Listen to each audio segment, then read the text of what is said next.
Hey everybody, it's Vinny, the organized guy. I hope you're doing well. I want to talk to you about organizing and decluttering your paperwork. But first, I have a question for you. How do you eat an elephant? You don't know? Well, you eat it one bite at a time. And what does that have to do with paperwork? Well, you're going to go after paperwork the same way, one bite at a time. The first bite starts right at the mailbox. You take your mail in, you take a look at it, all the junk mail, throw it out. You're bringing in less paperwork into the house. The next thing you want to do is a second bite, you want to schedule time to deal with your paperwork. 1 to 2 hours, perhaps a week, is all you need. The next bite, sort your paperwork. What are you going to keep? What are you going to toss? And what are you going to shred? The next bite you want to take, create a filing system for yourself. Alphabetize all your documents. It works fast and it's very simple to do.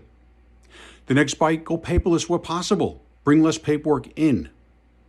As always, I hope my tips help you. If you need any more information from me, please visit me on my website at www.theorganizedguy.com. I look forward to speaking to you next time. Take care.